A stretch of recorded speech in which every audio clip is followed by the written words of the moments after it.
So picture this. It's 334 BC. A king, barely 20 years old from this little-known kingdom of Macedonia, decides to launch one of the most audacious military campaigns in all of history. His target? The Persian Empire, the undisputed superpower of the day. Today, we're going to dig in and figure out how Alexander the Great, with a much smaller army, managed to carve out one of the biggest empires the world had ever seen. Okay, so to really get how we pulled this off, here's our game plan.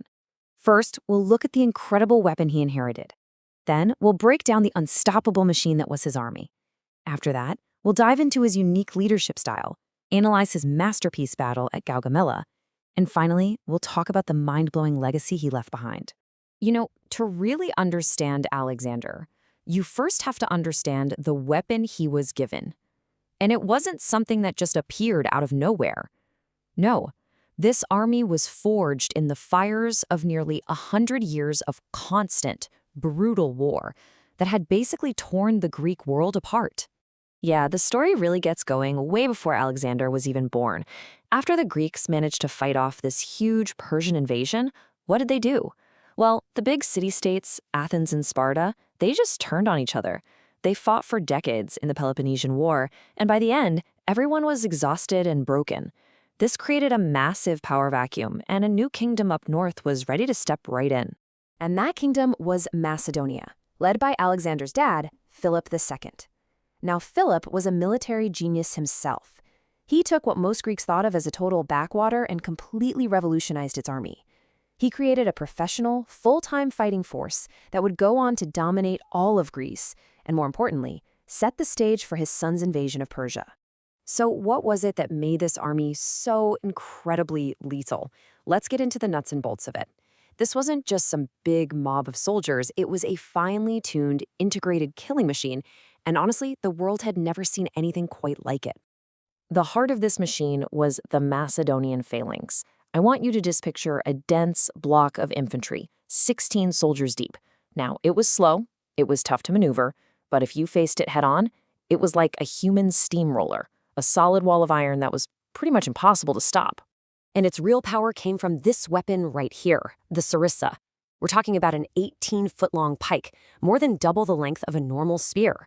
This insane reach meant that the first 5 ranks of soldiers could all point their spears at the enemy at the same time.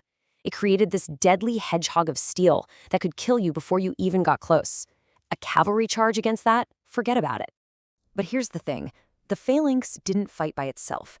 And this is where the real genius of Philip and Alexander comes in.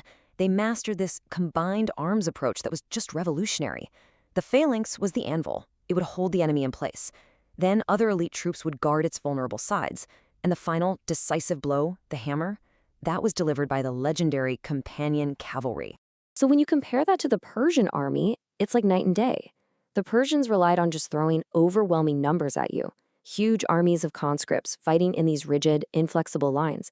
Alexander's army, it was smaller, sure, but it was professional, it was disciplined, and it was flexible. This was the ultimate battle of quality versus quantity. But look, you can have the greatest army in the world, and it means nothing without a great general. So now we're going to pivot from the machine to the man who was running it, because Alexander's personal leadership, well, that might have been his most powerful weapon of all. See, unlike most kings who would direct the battle from the safety of the rear, Alexander led from the absolute front. As one historian put it, around him a desperate conflict raged. Horses were jammed against horses, and men against men. He was right there, in the thick of it, sharing every single danger his soldiers faced. And that inspired a kind of loyalty you just can't buy. A perfect example of this is his very first big battle at the Granicus River. His top general, a veteran named Parmenion, told him to wait, to cross the river at dawn when it was safer. But Alexander saw the enemy army lined up right there on the opposite bank, and he refused to wait. He ordered an immediate, what looked like a completely suicidal, assault straight across the water. But this wasn't just recklessness. It was a calculated, incredibly high-stakes gamble. First, he sent a smaller force across as a feint, just to get the Persians' attention and mess up their lines. Then, while they were distracted, he personally led the main cavalry charge right at the enemy commanders. That shock attack bought just enough time for his phalanx to get across the river and get set up. And once that happened, it was over.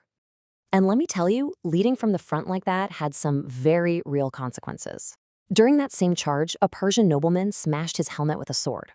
As another one moved in for the kill shot, Alexander was saved at the very last second by his general, Clytus the Black. I mean, can you imagine? That kind of shared risk creates an unbreakable bond between a commander and his men. Okay, so all of these pieces, the professional army, the combined arms tactics, his fearless leadership, they were all about to come together for his absolute masterpiece. This was the final exam, the ultimate test against a massive Persian army, on a battlefield that King Darius himself had picked out, Gaugamela. Just look at these numbers. Alexander was outnumbered almost 2-1. Darius had gathered soldiers from every corner of his empire. He'd even flattened the ground so his scythed chariots would be more effective. On paper, there is no way Alexander should have won this battle. So instead of charging straight ahead like everyone expected, Alexander did something weird. He started marching his main strike force, his right wing, diagonally away from the Persian center. Imagine being the Persian commander and seeing that. It was a move designed to confuse Darius, to make him react. And Darius fell for it, hook, line, and sinker. He was so afraid of being outflanked that he sent his cavalry to follow Alexander's strange movement. And in doing so, he stretched his own battle line, pulling troops away from the center and creating the one thing Alexander was waiting for: a weakness, a gap. The second that gap opened up, the trap was sprung. Alexander wheeled his companion cavalry around and charged like a thunderbolt straight into that opening, and he was aiming for one person and one person only: King Darius. The sheer shock of this attack threw the whole Persian center into a panic. Darius himself turned and fled, and his army just started to fall apart. But hold on, the battle wasn't over. Not by a long shot. On the other side of the field, his left flank, commanded by old Parmenion, was getting absolutely hammered by Persian cavalry and was on the verge of collapsing.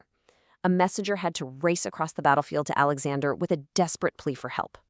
So this was the real test of Alexander the commander, not just Alexander the warrior. He had Darius on the run. The ultimate prize was right there. But he made the disciplined choice. He gave up the chase, he regrouped his cavalry, and he charged back into the fight to save the rest of his army. That single decision turned what could have been a disaster into a complete and total victory.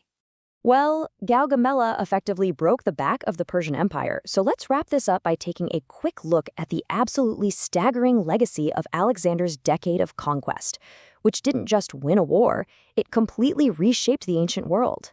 Think about this. In just over 10 years, he marched thousands of miles, he never lost a single major battle, and he created an empire that stretched from Greece all the way to modern-day Pakistan. He kicked off what we now call the Hellenistic Age, this amazing fusion of Greek and Eastern cultures. And then he died at just 32, but his campaigns set a new standard for military genius that commanders would be studying for the rest of history. Which really leaves us with the ultimate question, doesn't it? Was Alexander so successful because he inherited this perfect revolutionary military machine from his father? Or was the machine itself just a tool, and none of it would have mattered without the singular, audacious, and fearless genius of the man who wielded it? That's something historians are still arguing about today.